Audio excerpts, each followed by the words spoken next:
Então Pedro aqui ele deixa bem claro, quando ele usa essa expressão, bendito seja o Deus e Pai de nosso Senhor Jesus Cristo, que a honra, o mérito, a glória, o enaltecimento somente a Deus pertence. Ele prossegue ainda dizendo que ele vai dizer por quê o Deus e Pai de nosso Senhor e Salvador Jesus Cristo, ele é bendito. Que, segundo a sua grande misericórdia, então, Deus é um Deus misericordioso, um Deus bondoso, um Deus de amor, e ama até aqueles que o odeiam. Ele amou a humanidade ao ponto de enviar o nosso Senhor e Salvador Jesus Cristo para remissão dos nossos pecados, para nos resgatar, nos redimir, para que, por intermédio de Cristo, nós desfrutássemos de vida e vida verdadeira, vida abundante, pois Jesus é a ressurreição e a vida. Pedro, então, ele deixa bem claro com essa expressão, esse registro: bendito seja o Deus e Pai de nosso Senhor Jesus Cristo, que, segundo a sua grande misericórdia, observe, irmãos, que não foi pelos méritos humanos, não foi porque fizemos algo para merecer, foi segundo a grande misericórdia de Deus, a bondade de Deus, o amor de Deus que o levou a vir até nós, provendo um caminho, uma porta de acesso a Ele mesmo. Pedro deixa bem claro aqui que a salvação vem de Deus, que Deus é quem toma a iniciativa na salvação. É Deus que se move em direção do homem perdido, da humanidade caída. É Deus quem provê o caminho de retorno, de reconciliação a Ele mesmo. É o próprio Deus que provê o precioso e bendito Cordeiro, que, segundo a sua grande misericórdia, nos gerou de novo para uma viva esperança. Irmãos, nós estávamos mortos em nossos delitos e pecados, andávamos errante, não tínhamos nenhuma perspectiva de vida abundante, de vida verdadeira. E Deus, através do seu grande e imenso amor com que nos amou, Ele então, para benefício nosso, da humanidade, pois Deus é autossuficiente, não existe nada fora de Deus que Ele necessita. Deus não tem necessidade, Ele é completo nele mesmo. Mas, por amor, quando nós merecíamos juízo, Ele nos amou. E quando cremos em Cristo de todo o coração, Ele mudou a nossa trajetória. Agora não andamos mais errantes. Agora não caminhamos mais para juízo, para condenação, para o inferno. Agora, por crermos em Cristo de todo o coração, estamos em marcha para a cidade cujo arquiteto e construtor é o nosso Deus. Então, irmãos, a Ele honra, somente a Ele glória e exaltação pelos séculos dos séculos. Pedro então deixa bem claro que nós que estávamos mortos em delitos e pecado, fomos gerados. Uma obra do Espírito de Deus no nosso espírito. É o ato do novo nascimento. O assunto consistente que Jesus, o nosso Senhor, cabeça da igreja, salvador do corpo, que é a sua própria igreja, tratou ali com aquele membro do Sinédrio, Supremo Tribunal de Jerusalém, compôs 70 homens, um sumo sacerdote, Nicodemos, quando Nicodemos à noite foi ter com ele.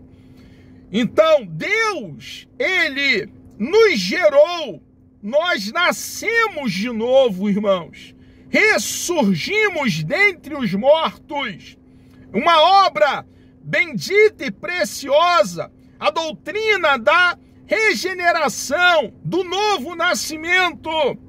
Só uma vez, tendo nascido de novo, adentraremos pelos portões celestiais.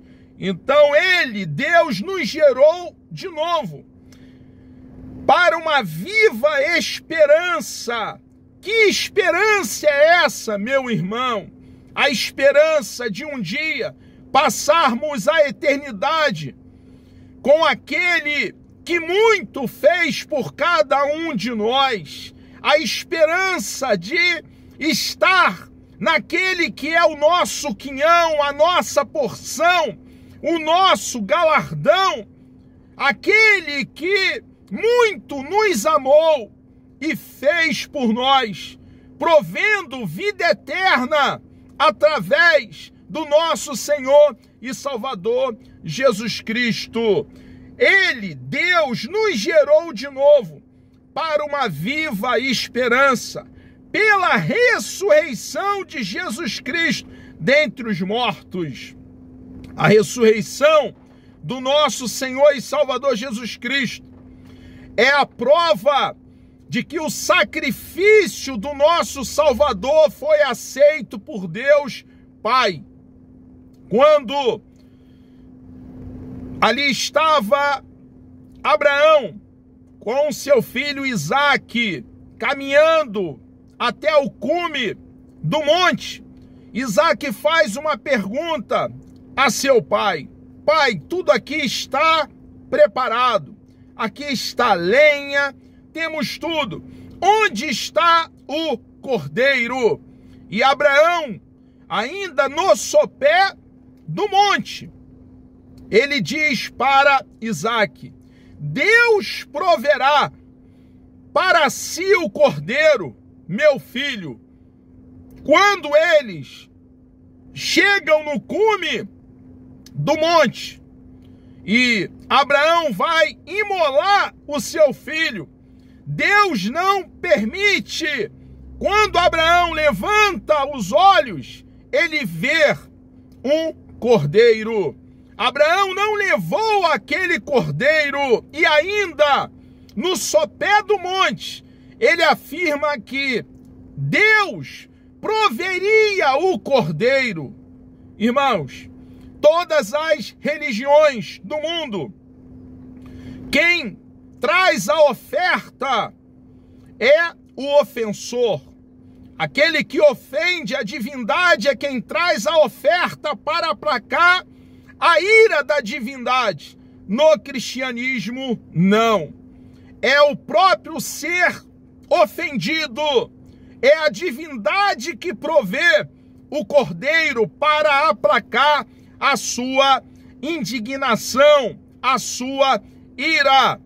E Deus, o próprio Deus, fez a promessa em Gênesis 3,15 de enviar um Salvador da semente da mulher.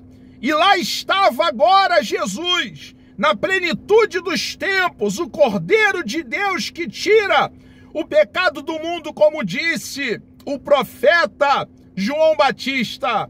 Lá estava ele naquela pequena colina chamada Gólgota, lugar da caveira, no Calvário. E ali naquela cruz ele suporta o peso da ira de Deus sobre os nossos pecados. E ele satisfaz a justiça divina. Ele quita a nossa dívida, a dívida que a humanidade tinha com Deus Pai. Porque Adão não foi tão somente o primeiro homem. Foi o primeiro homem, mas também foi o representante, o cabeça federal da humanidade. Agora, Jesus então toma sobre ele os nossos pecados e leva sobre ele os nossos pecados, sendo ele o nosso representante, o nosso fiador, o nosso substituto, e ele recebe a justa ira de Deus sobre ele, que os nossos pecados merecia, e ele paga a nossa dívida, a dívida que tínhamos com Deus Pai, pela imputação em nós do pecado do nosso papai Adão. Irmãos, grande foi o que Jesus fez por nós, e a ressurreição do nosso Senhor e Salvador Jesus Cristo confirma que o sacrifício foi aceito por Deus Pai. O sacrifício foi aceito. A morte de Cristo foi uma morte vicária. Jesus não tinha pecados. Ele era o Cordeiro puro, ilibado, sem mancha, sem ruga, sem mácula. Ele foi aceito por Deus Pai, porque Deus Pai anunciou que enviaria o seu Filho para resgate da humanidade. O que acontece ali quando Jesus diz está consumado, o véu se rasga de alto a baixo, o acesso a Deus agora está liberado. Hoje não precisamos de um intermediário, nós temos, por crer em Cristo de todo o coração, acesso imediato ao Santo dos Santos, a presença de Deus. O caminho, quando cremos em Cristo de todo o coração, está aberto. Quando estamos arraigados, calcado, respaldado, fundamentado no eterno Filho de Deus, somos aceitos por Deus Pai.